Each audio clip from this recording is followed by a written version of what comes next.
The night was heavy with silence, the kind that presses down on your chest and makes every sound louder than it should be.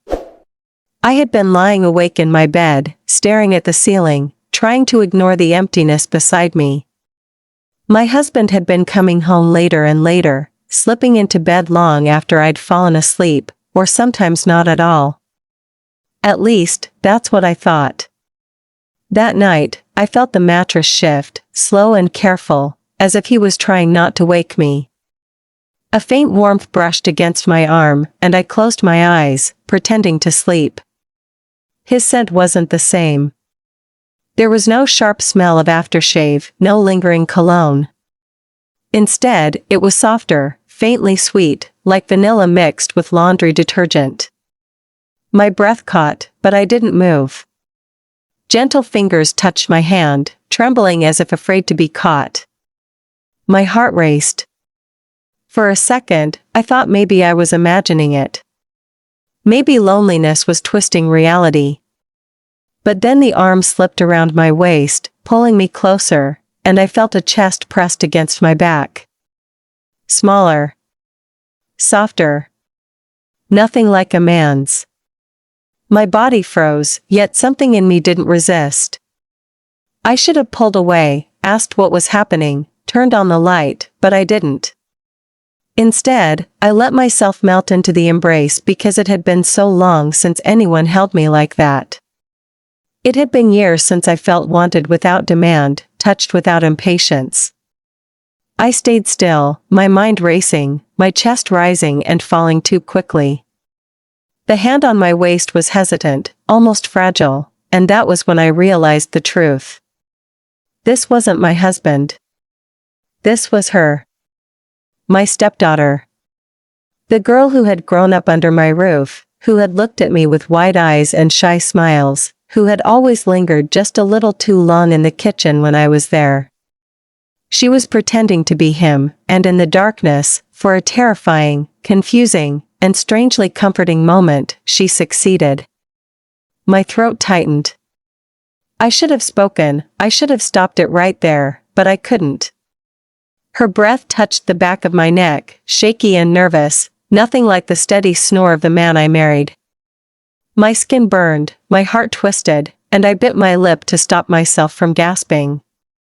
It wasn't supposed to happen like this. Nothing about this was supposed to happen at all.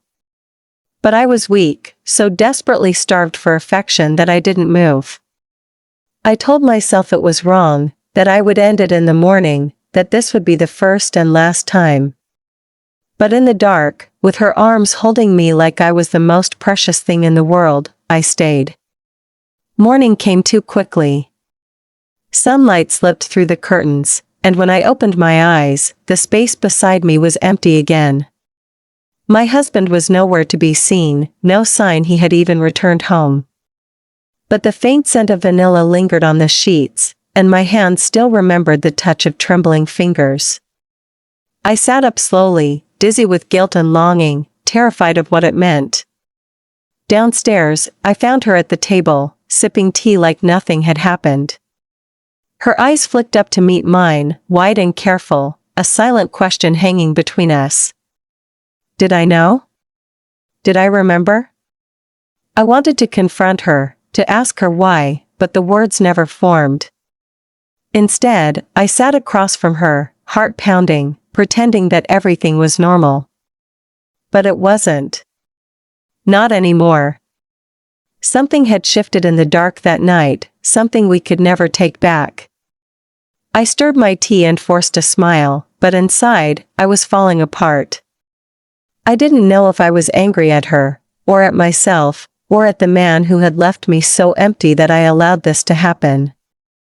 All I knew was that a line had been crossed, and even though I hadn't asked for it, I hadn't stopped it either. And that made me complicit in a secret that could destroy us all. The days after that night were a blur of silence and stolen glances. I told myself it had been a mistake, a trick of my imagination, something I had invented out of loneliness. But every time I looked at her, I saw the truth written in her eyes. She never said a word, never pushed, never hinted, but her presence carried a weight I couldn't shake off. When she passed me in the hallway, her shoulder brushed mine too gently, almost as if she was asking for forgiveness without speaking. When she placed a cup of tea in front of me at breakfast, her hand lingered for a second too long near mine, and I felt that same electricity again, the one I had felt in the dark. I should have stopped her. I should have told her we couldn't cross that line again. But the more I tried to convince myself of that, the more my body betrayed me. Each night when I lay in bed alone, I waited, holding my breath at every sound outside my door. Part of me feared she would come back, and another part of me dreaded that she wouldn't. My husband had grown almost like a ghost in our lives. He came and went without much notice, leaving trails of his absence everywhere. His clothes piled in the corner, his phone buzzing with messages he never let me see, and his voice was reduced to grunts or tired excuses. I felt invisible to him, a shadow that served dinners he barely touched, a figure that existed only to keep the house in order.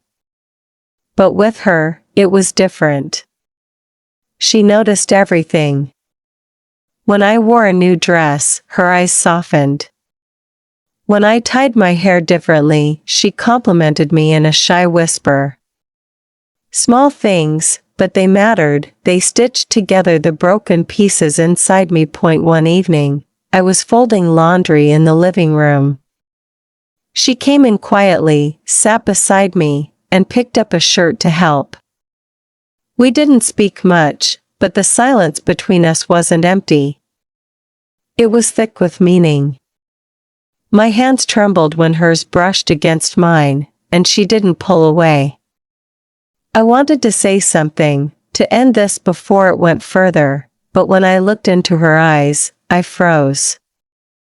There was no malice, no manipulation, only raw, unfiltered emotion. She looked at me as if I was someone worth cherishing, someone worth risking everything for. And in that moment, I hated myself for craving it. I hated how much I wanted to be seen like that. That night, I locked my door. I thought it would protect me, protect us both from temptation. But as I lay there, staring at the ceiling, I realized the truth. The lock wasn't for her. It was for me. Because I wasn't sure I could resist if she walked in again. The guilt was eating me alive, but so was the hunger for something I hadn't felt in years. Tenderness. Attention. Love. The next morning, I found her in the kitchen again. The smell of coffee filled the air, and she was humming softly to herself. I paused in the doorway, just watching her. The sunlight caught her hair, making her look impossibly young and fragile. She noticed me and stopped humming, her cheeks flushing. For a moment, we both stood frozen, caught between denial and confession. She broke the silence first. "Did you sleep well?" she asked, her voice trembling slightly. It was such an ordinary question, but it carried so much weight. I nodded, forcing a smile, pretending not to remember, pretending not to feel. But my heart was pounding in my chest, betraying me again. Every interaction after that became a battlefield. Her hand brushing against mine when passing a plate, her eyes meeting mine a little too long across the room, the way she lingered when saying goodnight. Each moment was small, innocent to anyone else, but to us, it was dangerous. It was a silent language, one only we understood.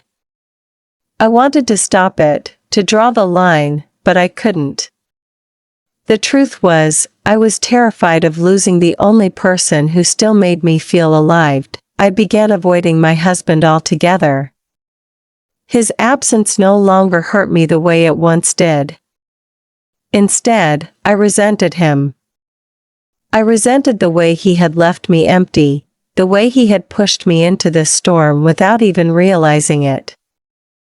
I started to see her not just as his daughter, but as someone separate, someone who filled the void he had created. That thought scared me more than anything, but it also burned inside me with a heat I couldn't extinguish. Late one evening, I sat on the porch, staring into the dark, trying to calm the chaos inside me. She came out quietly, wrapping a blanket around my shoulders without a word. She sat beside me, close enough that I could feel her warmth. For a long time, we just sat there, the crickets filling the silence. Then, almost in a whisper, she said, "I just want you to be happy." My chest tightened, and tears filled my eyes before I could stop them. I turned to look at her, and in her face, I saw the sincerity, the risk, the reckless courage of someone who was willing to love me despite the consequences. And for the first time, I didn't look away. The days slipped into one another, and what once felt like a single mistake began to grow into an unspoken bond that neither of us could deny. I tried to bury myself in routine, cleaning, cooking, tending the garden, anything that would keep my hands busy and my mind distracted. But distraction never lasted. Every time she entered a room, it was like the air shifted, thicker, heavier, pulling me in despite every warning voice inside me. I knew this wasn't a path we should be walking, yet I couldn't take a step back. The guilt clung to me, yes, but so did the strange comfort of her nearness. One evening, the rain poured heavily outside, the kind that makes the house creak and windows rattle. My husband hadn't come home again, not even a call or excuse this time. I sat by the window, staring at the drops racing down the glass, wondering how I had reached this point in life, waiting for a man who no longer cared, feeling alive only in the stolen glances of someone forbidden. She entered quietly, carrying 2 cups of tea. She placed one beside me and sat without speaking, her shoulder brushing against mine. The warmth spread through me, too real to ignore. For a long time, we said nothing, just listened to the storm. Then, she spoke so softly I almost missed it. "You don't have to be alone anymore." Her words cut deep. I wanted to tell her I wasn't alone, that I had a husband, a family, a life. But we both knew that wasn't true. What I had was a shell, an empty marriage where love had evaporated long ago. And sitting beside me was the only person who dared to see the cracks. The silence between us grew heavier until I finally turned to face her. Her eyes were fixed on me, searching, vulnerable, yet filled with a boldness that terrified me. She reached for my hand slowly, as though afraid I'd pull away. My heart pounded so loudly I thought she could hear it. When her fingers touched mine, I didn't move. I couldn't. The warmth of her hand was too real, too grounding, pulling me out of the emptiness I had drowned in for years. I should have ended it there, told her to stop, but instead, I let her hold me. That night, we didn't cross any further lines. She simply sat there, holding my hand through the storm, and in that simple act, I felt something I had long forgotten, what it meant to be cared for. The following morning, I caught my reflection in the mirror while getting dressed, and for the first time in years, I didn't see just a tired woman with weary eyes. I saw someone who still had the power to be wanted, someone who hadn't completely faded away. It scared me how much of that reflection was tied to her and the way she looked at me. I went downstairs to find her already preparing breakfast. She moved around the kitchen with ease, humming softly, her hair tied messily, yet she looked so alive. When she noticed me, she smiled, shy but genuine, and that smile made me weak. My husband never smiled at me like that anymore. The days grew harder to manage because every small gesture became charged with meaning. When she passed me a plate, her fingers brushed mine deliberately.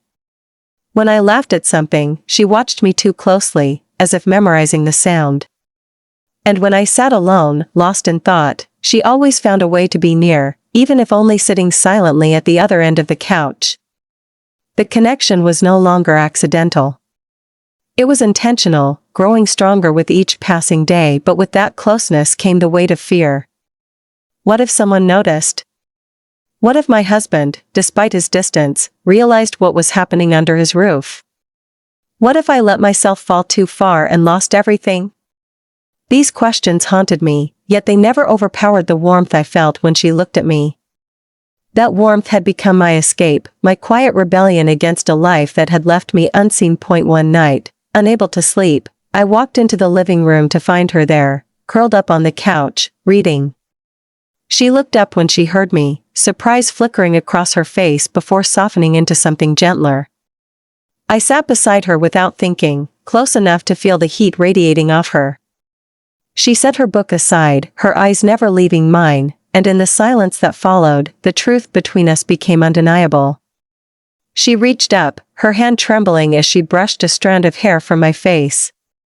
My breath caught, and for a moment, I thought I would finally push her away. But I didn't. Instead, I leaned into her touch, my heart breaking and healing all at once. She whispered, "I'll never hurt you." Those words broke me. Because deep down, I knew she already had, and so had I. We had crossed boundaries that could never be uncrossed. Yet in that moment, I also knew she meant them. She wanted to protect me, even from the loneliness that had already hollowed me out. I closed my eyes and let the tears fall silently, not from sadness but from the terrifying relief of finally being seen. She pulled me close, and I let her, resting my head against her chest, listening to the steady beat of her heart. That sound carried me through the night, louder than the doubts, stronger than the guilt. By morning, nothing had changed on the surface. We went about our routines as if nothing had happened, but everything had changed inside. Every look, every touch, every word carried a deeper meaning. We were no longer just walking a dangerous line, we had stepped over it. And though fear clawed at me, another truth echoed louder: I didn't want to go back. The days that followed felt like I was living in two separate worlds. One where I carried on as the wife of a man who no longer cared to notice me, and another where every heartbeat belonged to the quiet, forbidden pull toward her. I kept telling myself this was dangerous, that I was walking on a rope stretched thin over a drop I might never recover from, yet each time I tried to distance myself, she found a way to slip past my defenses. It was not loud or forceful, it was subtle, almost invisible to anyone else. A look across the dinner table that lasted longer than it should. The way she reached for something just as I did so our hands brushed. The way her voice softened when she spoke only to me. My husband sat there too, but it was as though we were ghosts to each other, strangers tied together by a paper-thin marriage. He would glance at his phone more than he looked at me, and when he left early or came home late, I no longer asked questions. Part of me wanted him to notice, to ask, to pull me back into the marriage we once had, but his silence told me everything I needed to know. One night, the tension became unbearable. I had spent the entire day trying to avoid her, moving from one room to another like I was running from my own shadow. But when darkness fell, I found myself in the kitchen pouring a glass of water, and she was already there, sitting at the table with her head resting in her hands. She looked up when I entered, her eyes tired but still carrying that same fierce tenderness that shook me to my core. Neither of us spoke for a while. The ticking of the clock on the wall filled the silence. My hand shook as I placed the glass down on the counter, and I realized I couldn't keep pretending. She rose from her seat slowly and walked toward me, her steps hesitant, as if giving me time to escape. But I didn't move. I stood there, paralyzed, my heart pounding so loudly it felt like the whole house could hear it. When she stopped in front of me, she lifted her hand and brushed her fingertips against my cheek. The simple touch unraveled me. My eyes closed on their own, and I leaned into her hand, betraying every promise I had made to myself. When I opened my eyes again, she was closer, her breath warm against my skin. I whispered her name, not as a warning but as a confession, a breaking of the dam inside me. She didn't answer. Instead, she let her forehead rest against mine, and in that fragile closeness, I felt the weight of all the walls I had tried to build crumble into dust. I knew this wasn't right, that it was reckless, but the loneliness had carved a hollow so deep inside me that her presence was the only thing filling it. For a long time, we stood like that, not crossing the final line but teetering on the edge of something we could never undo. Later that night, I lay awake in bed, staring into the darkness. My husband was gone again, and I didn't even know if he would return. But instead of worrying, my mind was consumed by her. The way she had looked at me, the way she had touched me with such careful reverence, as if I might break if she pressed too hard. I had not felt that kind of tenderness in years, not since the earliest days of my marriage. The thought both comforted and terrified me. What would happen if this continued? What would happen if we were caught? I buried my face in the pillow, fighting the battle inside me, a battle I was losing more with each passing day. The next morning, she acted as if nothing had happened, but her eyes betrayed her. Every time they met mine, I saw the same questions reflected back. Are we going to keep pretending? Are we going to risk everything? The unspoken tension hovered between us, a storm waiting to break. At breakfast, my husband muttered something about leaving for a few days for work, though I suspected it was another excuse to disappear. I nodded without comment, but deep down, a terrible truth settled over me: his absence no longer hurt. If anything, it gave me relief. And that relief scared me even more because it meant I no longer belonged to him, not even in my heart. When night came again, I tried to convince myself to sleep early, to avoid repeating the mistakes of the past. But the house was too quiet, and every creak of the floor made me sit up, my heart racing. And then I heard it, soft footsteps outside my door. I should have locked it like before, but I hadn't. A part of me hadn't wanted to. The door creaked open, and there she was, standing in the dim light of the hallway. We stared at each other, both knowing what was happening, both too afraid to speak it aloud. Slowly, she walked inside, closing the door behind her. She stood there for a moment, as if giving me one last chance to stop her, but I didn't. I couldn't. She crossed the room and sat beside me on the bed. My body trembled as she reached for my hand, her fingers weaving into mine. "You don't have to be afraid," she whispered, her voice shaking, filled with as much fear as hope. My eyes burned with tears I refused to let fall. I turned my face toward her, and in the silence, our lips finally met. It was soft, hesitant, a kiss that carried more questions than answers, but it broke something open inside me that had been locked away for far too long. I pulled back, breathless, terrified of what we had done, but when I looked at her, all I saw was the truth I had been running from. I wanted this. I wanted her. And in that moment, despite the fear, I let myself fall. The days after that night felt heavier, as though the air itself carried the weight of our secret. Every moment was a mixture of quiet joy and suffocating fear. We were careful not to let too much show, yet no matter how hard we tried, there was a glow between us, a spark too bright to stay hidden. I noticed it in the way she smiled at me when no one else was looking, the way my voice softened when I spoke to her, the way we found excuses to be near each other even in the simplest of tasks. It should have frightened me more than it did, but I had grown addicted to the warmth. I told myself I was strong enough to keep the lines blurred, but I knew in my heart those lines had already disappeared. My husband returned after his days away, stepping into the house like a stranger who no longer belonged. He barely glanced at me, muttering something about being tired before disappearing into the bedroom. I watched him go with a hollow heart, realizing how little his presence changed the atmosphere anymore. It was her presence that filled the rooms, her laughter that echoed in my ears long after she left, her touch that lingered on my skin like fire. Yet his return added a sharp edge to everything. We had to be cautious now. Each look and brush of the hand carried a danger we hadn't faced before. One afternoon, I stood at the sink washing dishes while he sat in the living room half asleep with the television murmuring in the background. She walked in quietly and stood beside me, grabbing a towel to dry the plates I handed her. Our shoulders brushed, and though it was the most innocent gesture in the world, the shiver that shot through me was anything but. She leaned closer, her voice barely audible over the sound of running water. I can't stop thinking about you. My heart pounded so loudly I thought it would give us away. I shot her a warning glance, terrified that he might hear, but her eyes stayed fixed on me, burning with a truth we could no longer hide. That night, lying beside my husband as he snored quietly, I stared at the ceiling with tears in my eyes. I felt trapped between two lives, the life the world expected me to live, and the one that was calling me with irresistible force. Guilt clawed at me, whispering that I was betraying more than a marriage, that I was betraying the rules I had lived by all my life.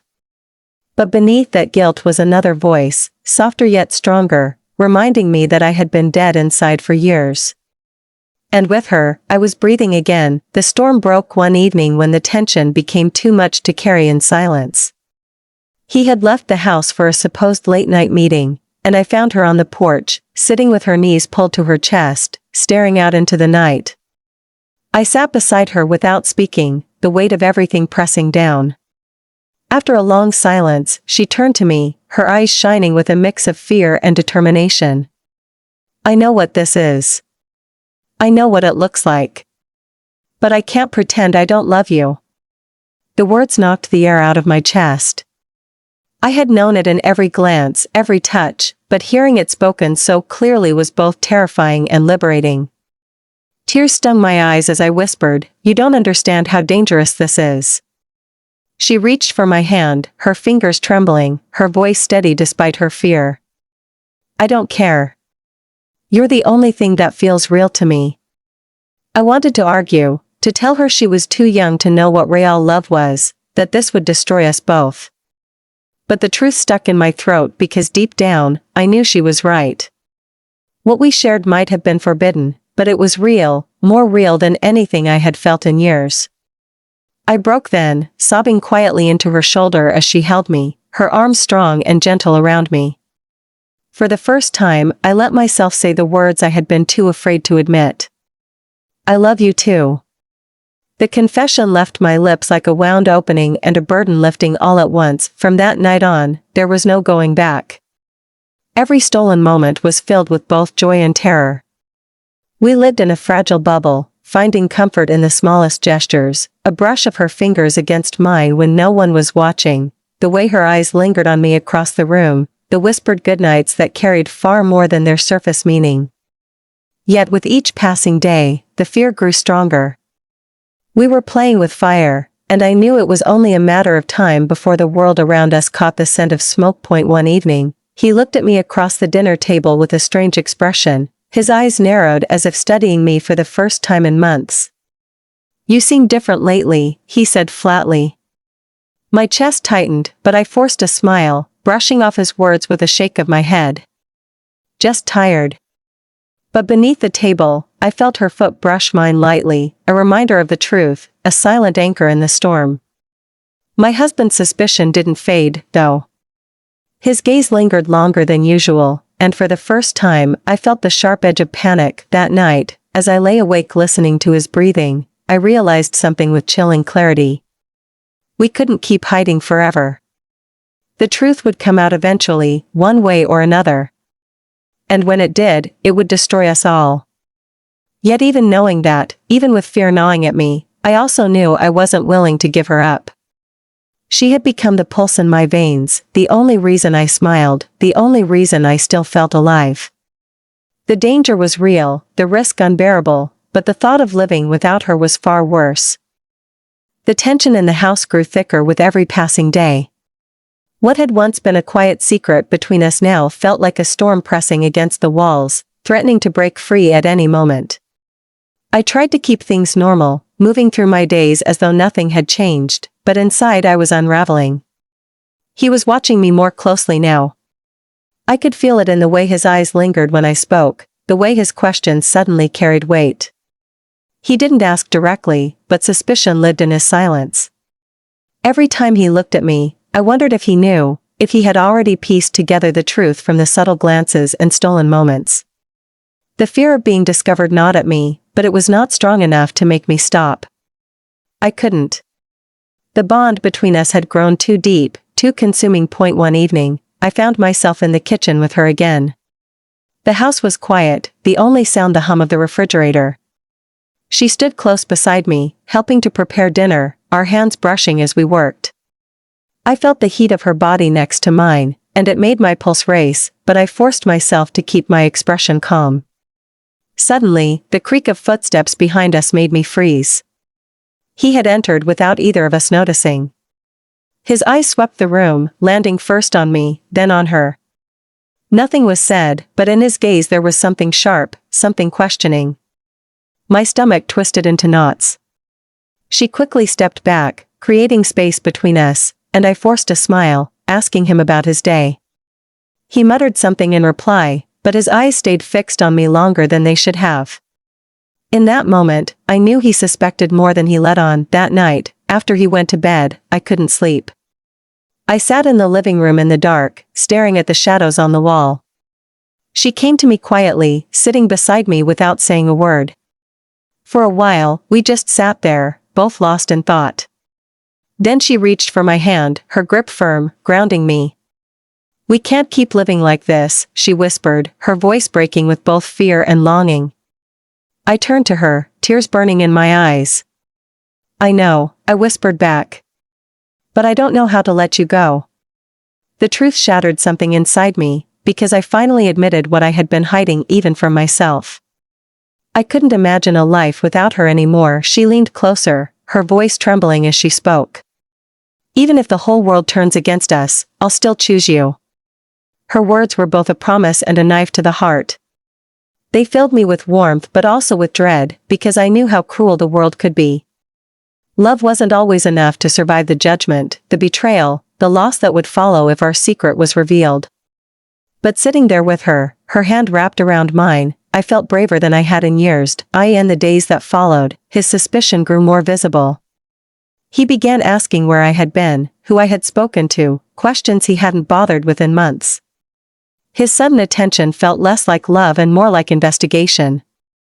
I could feel him pulling away and circling back at the same time, torn between ignoring me as always and trying to catch me in something. At the same time, I noticed the way he looked at her, as though sensing she was the missing piece he couldn't quite name. Fear gripped me tighter with every glance, but the fear only pushed me closer to her.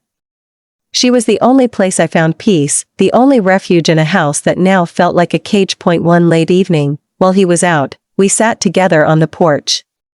The night air was heavy, carrying the smell of rain in the distance. She turned to me suddenly, her eyes searching mine. "Do you ever wish you could just leave it all behind? Start over somewhere no one knows us?" The question hung in the air like a forbidden dream. My throat tightened as I imagined it, escaping this house, this marriage, this constant fear, and building a life where we didn't have to hide. The thought was intoxicating, but also terrifying. I shook my head slowly, tears filling my eyes. "It's not that simple." She nodded, but the determination in her gaze didn't fade. "Maybe it could be." Her words stayed with me through the night, echoing in my mind even as I lay in bed beside him. I turned on my side, watching his face in the dim light, and realized how far we had drifted. We were two strangers sharing a bed, living under the same roof but bound by nothing more than habit. And yet, my heart beat for someone else just a few rooms away. The guilt was unbearable, but so was the thought of giving her up. A few days later, he confronted me. It wasn't a direct accusation, but his words cut close enough to make my hands shake. "You've been distant," he said, his eyes narrow, searching. "Is there someone else?" I froze, my heart pounding so loud I thought he could hear it. I forced myself to shake my head, my voice breaking as I whispered, "No." He studied me for a long moment, his silence heavy with doubt, before finally turning away. But the damage was done. I knew he no longer believed me. That night, I couldn't stop trembling. I sat alone in the dark, tears streaming down my face, when she found me. She knelt in front of me, her hands cupping my face, forcing me to meet her eyes. "We'll get through this," she whispered fiercely. "No matter what, I'm not leaving you." I broke down then, sobbing into her arms, clutching her as though letting go would mean drowning. In that moment, I realized there was no turning back. The truth was too big to hide forever, but so was the love that bound us. We were standing at the edge of a cliff, and though the fall would be devastating, neither of us was willing to step away. The storm finally broke one night when the weight of all our secrets became too much to carry. I had been holding my breath for weeks, living between moments of passion and moments of fear, waiting for the inevitable. He had grown distant yet watchful, and I knew he was holding his suspicions close until he could no longer bear them. That evening, the air inside the house felt suffocating, as if the walls themselves knew what was coming. I moved through dinner in silence, my fork heavy in my hand, my heart pounding with every stolen glance across the table. She sat across from me, her face calm but her eyes restless, as though she too could feel the ground shifting beneath us. He said little, but his gaze cut into me like knives, and I could barely swallow past the lump in my throat. Later that night, after the dishes had been washed and the house had gone quiet, the confrontation came. I was in the living room, trying to steady myself with a book I couldn't read, when he walked in and closed the door behind him. His expression was cold, his jaw set. "I want the truth," he said, his voice low and sharp. My body stiffened, fear racing through my veins, but I kept my eyes on the page in front of me, pretending calm. "About what?" I whispered. His hands clenched at his sides, and when he spoke again, the words tore the air apart. "About you and her." My breath caught, my fingers trembling so violently that the book slipped from my hands. I had no defense prepared, no lie strong enough to protect what we had. Silence stretched between us, and that silence was my confession. His face twisted with rage and disbelief, and I felt the world collapse around me. She must have heard the raised voices, because suddenly she was in the doorway, her eyes wide as she looked between us. His anger turned on her instantly, his voice booming as he demanded answers. She didn't flinch. Instead, she stepped forward, her chin high, her voice steady in a way mine had not been. "It's true," she said. The words fell like stones into the silence, breaking everything open. I covered my face with my hands, tears spilling as he let out a strangled laugh, one that carried more pain than humor. "My wife," he muttered bitterly, "and my own stepdaughter." His voice cracked on the words, and I felt sick with the shame and sorrow of it all. The hours that followed blurred into chaos. There was shouting, accusations, desperate pleas for understanding, but none of it could change the truth that had been exposed. I tried to explain, to tell him how empty and unseen I had felt, how what had happened between us was not planned but had become something I could not deny. But my words only deepened the wound. He saw betrayal where I saw survival, sin where I saw salvation. His pain filled the room, pressing down on me until I could barely breathe. She stood by me through it all, refusing to back away even when his anger lashed out at her. Her presence gave me strength, but it also fueled his fury. By dawn, the house no longer felt like a home. He left, slamming the door behind him, his absence heavier than his presence had ever been. The silence that followed was suffocating. I collapsed into her arms, my body trembling with exhaustion and grief. She held me tightly, whispering promises I clung to even as the reality of what we had lost loomed over us. We knew the road ahead would not be easy. The world outside our walls would not understand, and now even within our walls, everything had been destroyed. Yet in that devastation, I also felt something else, freedom. The secret was no longer hidden, the lie no longer strangling us. What remained was raw and painful, but it was real. In the days that followed, we faced the consequences together. He didn't return, and though the silence of his absence cut deep, I knew it was the only path forward. Whispers spread quickly, neighbors with prying eyes, relatives who called with voices sharp with judgment. Each word of disapproval was another stone thrown, but she stood beside me through it all. When I faltered, she held my hand, when I cried, she dried my tears. There were moments when I wondered if we had destroyed our lives beyond repair, but then I would look into her eyes and see the love burning there, fierce and unyielding, and I knew I could endure anything as long as she was with me. One evening, as the sun set in a wash of gold and crimson, we sat together on the porch, the same place where so much had begun. The air was warm, carrying the scent of summer, and for the first time in weeks, I felt a sliver of peace. She turned to me, her voice quiet but certain. "We can build something new," she said. "It won't be easy, but it will be ours." Her words filled me with both fear and hope. I knew the road ahead was uncharted, filled with obstacles and judgment, but I also knew that for the first time in years, I had found love that made me feel alive. I reached for her hand, holding it tightly as the night settled around us. "Then we'll face it together," I whispered. In her eyes, I saw not the shadows of what we had lost, but the light of what we could create. The world would never understand, and perhaps forgiveness would never come, but love was not always about acceptance from others. Sometimes love was about the courage to choose each other despite the world. And so, in the ruins of everything we had broken, we began to imagine the life we could build, hand in hand, heart against heart, no longer pretending, no longer hiding, but daring to love in the open, no matter the cost.